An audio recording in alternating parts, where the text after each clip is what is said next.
ETF index mutual funds నేర్చుకుని stock మార్కెట్లో రాణించాలనుకుంటున్నారా? వెంటనే ఈ నెంబర్కి కాల్ చేయండి.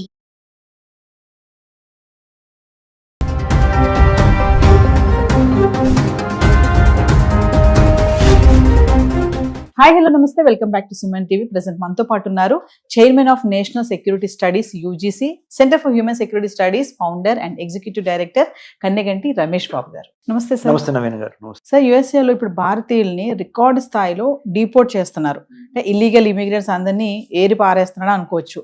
ట్రంప్ స్టార్టింగ్ లో కూడా మనం అనుకున్నట్టు గత వీడియోలో మాట్లాడుకున్నాము, ఏదైతే ఇల్లీగల్ ఇమిగ్రెంట్స్ పైన సైన్ చేశారో. సో మరి కొత్తగా ఎందుకు ఇమీడియట్ గా రికార్డ్ స్థాయిలో ఎందుకు డిపోర్ట్ చేస్తున్నారంటే, రికార్డ్ స్థాయిలో అమెరికా నుంచి భారతీయుల్ని ఎందుకు వెనక్కి పంపించేస్తున్నారు? బలవంతంగా డిపోర్టేషన్ అనేది ఇంగ్లీష్ వర్డ్. తెలుగు వర్డ్ ఏంటంటే బలవంతంగా నిర్బంధించి గెంటేస్తున్నారా, తోసేయటం ఆ దేశం నుంచి వెనక్కి. మీరు మాకు వద్దు అని, వద్దు, you don't have any right to be on our land, just get lost. ఇంగ్లీష్లో అట్లా అంటారు వాళ్ళు ఎక్స్ప్రెషన్. ఎందుకు? రీజన్స్ ఏంటంటే, అంత మొదలు కొన్ని తప్పులు మనం చేస్తున్నాం. అంటే let's be very honest about it. ఆ తప్పులు ఇదివరకు అంత మొదలున్న ప్రభుత్వాలు, అమెరికాలో అంత మొదలున్న ప్రభుత్వాలు పట్టించుకోలేదు. కానీ ఇతను డొనాల్డ్ ట్రంప్ ఆయనదైన ముద్ర వేయటానికి, లేదా వేరే కంట్రీస్ నుంచి సప్లై ఎక్కువైంది, ఇండియా నుంచి కూడా మాకు ఇంత సప్లై అవసరం లేదు అనే ఒక భావన. మూడోది, ఒక ఎగ్జాంపుల్ కనుక సెట్ చేయకపోతే కఠినమైనా కానీ, మోదీ గారితో ఉండే ఫ్రెండ్షిప్ మోదీ గారితో ఉంటుంది నాకు, కానీ తప్పుని తప్పుగా నేను చెప్పకపోతే రేపొద్దున అది ప్రమాదం అయ్యే అవకాశం ఉంది అనే ఒక భావన. ఇట్లా 4-5 కారణాల ద్వారా వాళ్ళు డీపోర్టేషన్ చేస్తున్నారు. పేపర్ వర్క్ కరెక్ట్గా లేకపోయినా, దొంగ సర్టిఫికెట్లు పెట్టి దొరికినా, దొంగ ఫైనాన్షియల్ అకౌంట్స్ చూపించినా, సోషల్ మీడియాలో అమెరికాలో ఉన్న రిపబ్లికన్ పార్టీకి వ్యతిరేకంగా కానీ, అమెరికన్ ప్రెసిడెంట్ అయిన డొనాల్డ్ ట్రంప్ యొక్క ఆలోచన విధానానికి వ్యతిరేకమైన కానీ, లేదా pro Arab and pro Palestine, pro ఇరాన్కి, ప్యాలెస్తైన్కి, అరబ్ కంట్రీస్కి, లేదా కొన్ని రకాలైన రివల్యూషన్స్, విప్లవాలకి సపోర్ట్ ఎవరు మాట్లాడినా వాళ్ళని ఇమ్మీడియట్గా డీపోర్ట్ చేసేయండి. అమెరికన్ ల్యాండ్ నుంచి బలవంతంగా సొంత ఫ్లైట్లు మనమే ఏర్పాటు చేసి ఆయా దేశాల వాళ్ళకి అప్పచెప్పేద్దాము అనేది ట్రంప్ తీసుకున్న నిర్ణయం. దాంట్లో భాగంగా భారతదేశానికి మునుపెన్నడూ లేనంతగా అమెరికన్ ఫస్ట్ ప్రెసిడెంట్ ఎవరు? 1789లో జార్జ్ వాషింగ్టన్. ఇండియాలో ఫస్ట్ ప్రెసిడెంట్ ఎవరు? 1947 తర్వాత మనకి 1950 వరకు, 1950 ముఖ్యంగా అంటే డాక్టర్ బాబు రాజేంద్ర ప్రసాద్ గారు.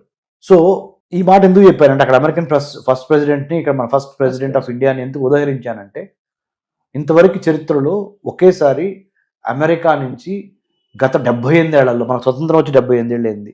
India got independence on 15th August 1947.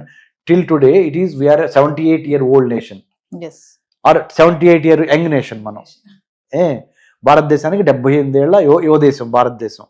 ఇంతవరకు అమెరికాలో మన వాళ్ళు, భారతీయులు చాలాసార్లు కొన్ని సంవత్సరాల నుంచి వెళ్తున్నారు.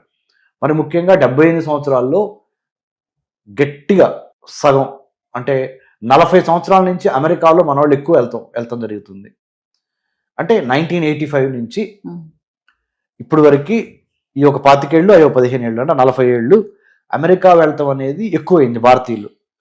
ఈ 40 ఏళ్లలో ఎన్నడూ లేని విధంగా ఒక 3000 నుంచి 5000 మంది వరకు ఇండియన్స్ని లాస్ట్ 1 yearలో, అంటే లాస్ట్ 12 నెలల్లో, ఇంకా డిసెంబర్ పూర్తిగా 2025 వీఆర్ టాకింగ్ కదా, more than 5,000 Indians were deported back to India. అంటే బలవంతంగా పంపించేశారు అమెరికా వాళ్ళు. ఎందుకు అంటే, ఇందాక నేను చెప్పినవన్నీ వాళ్ళు స్క్రూటినైజ్ చేశారు. సోషల్ మీడియాలో మీరు ఏ విధంగా మాట్లాడుతున్నారు, మా ప్రభుత్వానికి వ్యతిరేకంగా ఏమైనా మాట్లాడుతున్నారా, మీ ఫైనాన్షియల్ స్టేట్మెంట్స్ ఏంటి, లేదా మీరు అమెరికా వచ్చింది ఒక వీసా మీద, కానీ అమెరికాలో మీరు చేస్తున్నది వేరేది, మ్యాచ్ అవట్లా, పంపించే. You have come on F1 student visa, but you are over working, ఎక్కువ పని చేస్తున్నావు, part time job. So it means your intentions are not correct, send him. You have come to United States of America on tourist visa, but you are doing something else, send him out. You have come to United States of America on H1B, but you are overstayed. H1B, but you have submitted fake certificates. H1B, you are not giving lot of tax back to United States of America. Pampichi, send him, deport. Like this, and also you have spoken against Republican Party. Yes. You have spoken against certain ideologies of Republican Party. Send him abroad. So send him back to India. So these are the reasons, madam. అంటే correct పాలసీతో వచ్చిన వాళ్ళకి welcome చెప్తాను. ఎవరైతే wrong roots లో వస్తారో, skills లేకుండా, talents లేకుండా వస్తారో అలాంటి వాళ్ళని డిపోర్ట్ చేసేస్తాను, అదేనా సార్ ఆయన ఉద్దేశం? Absolutely. Right kind of intent, right kind of content, right kind of character ఉన్న వాళ్ళతో నాకు ఎటువంటి ప్రాబ్లం లేదు. మీరు ఏదో విధంగా తిమ్మిని పంపించేసి మమ్మల్ని మభ్యపెట్టి మమ్మల్ని ఫూల్స్ అనుకొని మీరు దొంగ సర్టిఫికెట్లు, దొంగ వ్యవహారాలు చేస్తే మా దగ్గర ఇంటెలిజెన్స్ ఉంది. అది కూడా ఏమేమి ఇంటెలిజెన్స్ రకాలు ఉన్నాయి మేడం. అమెరికాలో ఇంటెలిజెన్స్, మా దగ్గర విజువల్ ఇంటెలిజెన్స్ ఉంది, ఇమేజరీ ఇంటెలిజెన్స్ ఉంది, ఆడియో ఇంటెలిజెన్స్ ఉంది, వీడియో ఇంటెలిజెన్స్ ఉంది, హ్యూమన్ ఇంటెలిజెన్స్ ఉంది. మీరు తప్పు చేశారని మిమ్మల్ని అందుకని పంపించేస్తున్నాము, డిపోర్ట్ చేసేస్తున్నాము. కాబట్టి better not to get in to the wrong books, better not to fall for immediate temptation. Yes, అంటే ఒకసారి మనం క్లియర్ గా మాట్లాడుకుంటే ఫైనల్ గా, అంటే ట్రంప్ తీసుకున్న నిర్ణయాలు కరెక్టే, మన వాళ్ళ దగ్గర మిస్టేక్స్ ఉన్నాయని అనుకోవచ్చు అంటారా? తప్పనిసరిగా అందరి దగ్గర ఉన్నాయని నేను చెప్పట్లేదండి. 100 మంది లెట్సే హైదరాబాద్ నుంచి అమెరికా వెళ్దాం అనుకున్నారు. నేను ఒక పిహెచ్డి ఇన్ అమెరికన్ స్టడీస్ లో డాక్టరేట్ చేసి స్టూడెంట్స్ కి ఎంతో మందికి మా centre for human security studies CHSS ద్వారా మేము ఇంటర్న్షిప్స్ ఇస్తున్నాం అని చెప్పాను గత 13 ఏళ్లలో. సార్ ఏదో ఒక విధంగా అమెరికా వెళ్ళిపోదాము అనే వాళ్ళు, ఏదో విధంగా మా అబ్బాయిని అమెరికా పంపించేయండి అనేవాళ్ళు 100 మందిలో నేను హానెస్ట్ అన్నారు కదా మీరు, మనం తిట్టుకోవద్దు, 100 మందిలో 70 మంది ఏదో విధంగా మా అబ్బాయినో అమెరికా ఫ్లైట్ ఎక్కించాలి. అక్కడికి వెళ్ళి ఏం చేస్తారనే తర్వాత విషయం. చేయండి, స్టూడెంట్ గానే వెళ్ళండి, కానీ ఒక ఫాల్స్ ప్రెస్టేజ్. మా అమ్మాయి అమెరికాలో చదువుకుంటున్నారు, ఇది ఒక ఫాల్స్ ప్రెస్టేజ్. స్టూడెంట్స్ కూడా క్లారిటీ లేదు అసలు ఎందుకు వెళ్తున్నాం అనేది. పక్కనోడు వెళ్ళాడు, ఎదురోడు వెళ్ళాడు, అమెరికన్ గ్లామర్ ఉంది, అమెరికాలో డాలర్ డ్రీమ్స్ ఉన్నాయి, వెళ్ళిపోతున్నాం పోలో మనీ. రెండోది, మూడో కారణము దొంగ సర్టిఫికెట్లు, ఫైనాన్షియల్ చార్టెడ్ అకౌంటెంట్ ని వాళ్ళని మేనేజ్ చేసి, కంపెనీ సెక్రటరీలు మేనేజ్ చేసి, fake documents, fake bank statements, fake authorisations, 100కి 70 అని చెప్తాను, నేనే చెప్తున్నా. మీరు అడిగారు కదా హానెస్టీ. 30 మంది మాత్రమే right kind of intentions, right kind of content, right kind of mind సెట్తో వెళ్తున్నారు. సో మైండ్ సెట్లో మనం మార్చుకోవాల్సిన అవసరం ఉంది. ఎప్పుడైతే ఆ 70 ఇటుపడాలి అంటే right kind of mind set రావాలి. ఆ 30 ఇంక తిరిగి ఎప్పుడైనా వెళ్ళి ఏదో ఒకటి అంటే. ఇంకోటి ఏంటంటే, మా దగ్గర మా పిల్లలు డబ్బు కొనేద్దాము, మా దగ్గర డబ్బు ఉంది, ఇన్వెస్ట్మెంట్ చేయగలము, నేను I wanted to send him for the social status. Please don't do that. If there is no requirement to send him abroad, don't send him abroad. Make your country great by giving and staying here. But at the same time, I am not saying you should not send your daughter or son to abroad. I am not saying that. Requirement unda, real necessity unda, real need unda. Student మా అబ్బాయిని మా అమ్మాయిని America పంపిస్తే, లేకపోతే వేరే కంట్రీస్కి పంపిస్తే, అక్కడ మైండ్ సెట్కి, అక్కడ కల్చర్కి, అక్కడ ఎడ్యుకేషన్ సిస్టమ్కి కావాల్సిన ప్రిపరేషన్ నేను చేశానా చేయలేదా? అంటే శాంతి సమయంలోనే యుద్ధానికి ప్రిపేర్ అవ్వాలి కదా, శాంతి సమయంలోనే యుద్ధానికి సన్నద్ధం కావాలి. యుద్ధం వచ్చినప్పుడు కత్తిపెట్టుకుని యుద్ధం చేయాలా అంటే చేయలేరు. కాబట్టి ప్రాపర్ ఓరియంటేషన్ ఇచ్చి, ప్రాపర్ గైడెన్స్ ఇచ్చి, proper discipline, determination and values చాలా important madam. In the age of artificial intelligence values important. Values అంటే ఏంటి? నా దేశము, నా తల్లి, నా కుటుంబము, నా సమాజము, నా ఊరు, నా స్కూలు, నా కాలేజీకి నేను ఎంతో కొంత చేయాలి అనే ఒక వాల్యూ. ఇంకొకటి, కష్టమైనా సరే, 4 రోజులు లేట్ అయినా సరే, నేను కష్టపడి మాత్రమే అమెరికా వెళ్తాను, అమెరికా చదువుని నేను కొనను. I don't want to buy American education.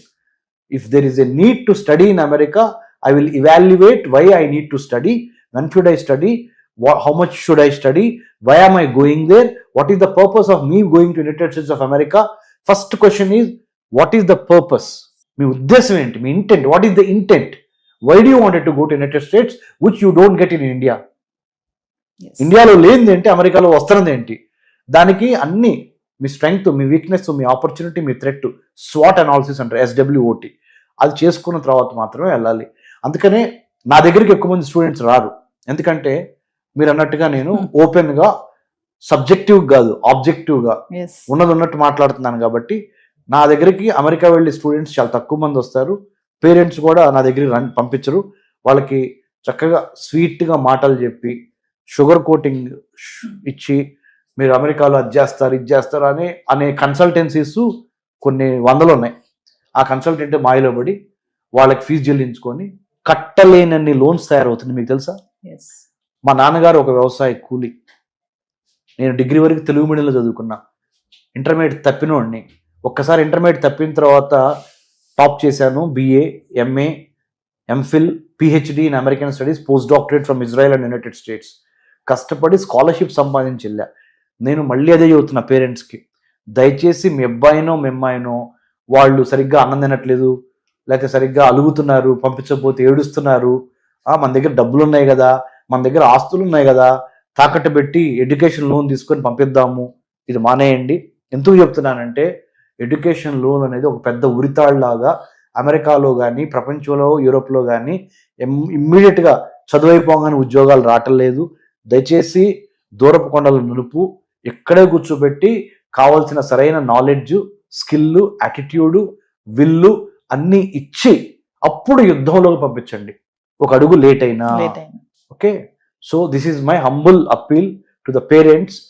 తెలుగులోనే చెప్తాను. సుమన్ టీవీ చూస్తున్న మన 2 రాష్ట్రాల్లో ఉన్న తెలుగు ప్రజలందరిలో తల్లిదండ్రులకి నేను చెప్పేది ఏంటంటే, త్వరపడి మీ అబ్బాయినో మీ అమ్మాయినో అమెరికానో విదేశాల్లో ఎడ్యుకేషన్ లోన్ తీసుకొని పంపించొద్దు. దయచేసి మెరిట్ స్కాలర్షిప్స్ వెతకండి. మీకు తెలియకపోతే మాలాంటి వాళ్ళని అడగండి. మెరిట్ స్కాలర్షిప్స్ ద్వారా మీ అబ్బాయి మీ అమ్మాయి అసలు ఈ ప్రపంచ పోటీ రంగంలో ఏ స్థాయిలో ఉన్నారో తెలుసుద్ది. వాళ్ళకు కూడా విలువ తెలుసుద్ది, మీరు పెట్టే లక్షల విలువ. బీటెక్ చదవడానికి 1 yearకి స్టాన్ఫోర్డ్ యూనివర్సిటీలో ఒక 1 crore అండి ఫీజు. నార్మల్ మిగతా యూనివర్సిటీస్ లో 70 లక్షలు, 40 లక్షలు, 30 లక్షల దగ్గర నుంచి స్టార్ట్ అయ్యి ₹1 కోటి వరకు ఉంది ఒక సంవత్సరం. అన్ని కోట్లు పెట్టాల్సిన అవసరం ఏంటండి? మళ్ళీ టెన్షన్, నా కొడుకు ఎట్లా ఉన్నాడు, నా కూతురు ఎట్లా ఉంది, గన్ వైలెన్స్ ఎక్కువైంది అమెరికాలో, రోడ్ యాక్సిడెంట్స్ ఎక్కువైనాయి, క్రైమ్స్ ఎక్కువైనాయి. ఇవి కాకుండా ఉద్యోగం వచ్చిద్దా అనే గ్యారంటీ ఉందా? లేదు. సెక్యూరిటీ లేదు. లేదు. మీరు ఫిజికల్ గా వాళ్ళు అక్కడ భౌతికంగా, కానీ వాళ్ళ మనసు ఇక్కడ, మీరు ఫిజికల్ గా ఇక్కడ, మీ మనసు అక్కడ. ఈ టెన్షన్ ఇదంతా వద్దు. రెడీ అయినప్పుడు మాత్రమే పంపించండి. ఇప్పుడు ఇదివరకు మనకి అనేవాళ్ళు పెళ్లికి ఒక వయసు వచ్చి రెడీ అయినప్పుడు మాత్రమే చేయండి అని. అలానే ఉన్నత విద్య, విదేశీ విద్య మోజులో ఉన్నత విద్య అనే దాన్ని ఒక అవకాశాన్ని దుర్వినియోగం చేసి త్వరపడి లోన్లు తీసుకొని లోన్లు తీర్చలేని సమస్య. ఎంతమంది పేరెంట్స్ నాకు ఫోన్ చేస్తున్నారంటే, సార్ మేము లోన్ తీసుకొని పంపించాం సార్, 2 semesters 3 semesters వరకు బాగానే ఉంది సార్, అతనికి అక్కడ ఒంట్లో బాగా తిరిగి వచ్చేసాడు, మరి లోన్ తీసుకొని మనం కట్టలేకపోతున్నాము, అతనికి ఏమో ఉద్యోగం సరిగ్గా అందట్లేదు, ఏం చేయాలి? ఇది ఒకటి. ఇంకోటి చెప్తానండి మేడం, బ్యాంక్స్ కొన్ని లోన్స్ ఇస్తున్నాయి మ్యాచింగ్ గ్రాంట్ కండిషన్తో. మీరు నా దగ్గర ₹50 అడిగారు అనుకోండి లోను, మీరు కూడా ₹50 పెట్టుకుంటే అప్పుడు ₹100, మీ 50 నా 50. బ్యాంక్ ₹50 ఇస్తుంది, మీరు పెట్టుకునే పరిస్థితుల్లో లేరు ఆ ₹50. అందుకని ఒక్కోసారి మధ్యలో ఇరుక్కుపోతున్నారు స్టూడెంట్స్. ఇంకోసారి ఏం జరుగుతుంది, మీరు ₹50 ఇస్తున్నారు, బ్యాంక్ ₹50 ఇస్తామని ప్రామిస్ చేసింది, కానీ పెర్ఫార్మెన్స్ బాగోలేదని విత్డ్రా అయిన సందర్భాలు ఉన్నాయి. అప్పుడు మళ్ళీ స్టూడెంట్ అక్కడ ఇబ్బంది పడిపోతున్నాడు. సో దూరపు కొండలు నునుపు. అట్లని మిమ్మల్ని నేను అసలే అమెరికా వెళ్ళొద్దు, విదేశాలు వెళ్ళొద్దు అని చెప్పట్లేదు. కష్టపడి కడుపులో కసితో చదువుకొని టాలెంట్తో స్కాలర్షిప్ కొట్టి వెళ్ళటానికి #1 ప్రయారిటీ ఇవ్వండి. Not education loan, not mortgaged assets. Yes. Thank you, sir. Thank you, Naveen garu. Jai Hind.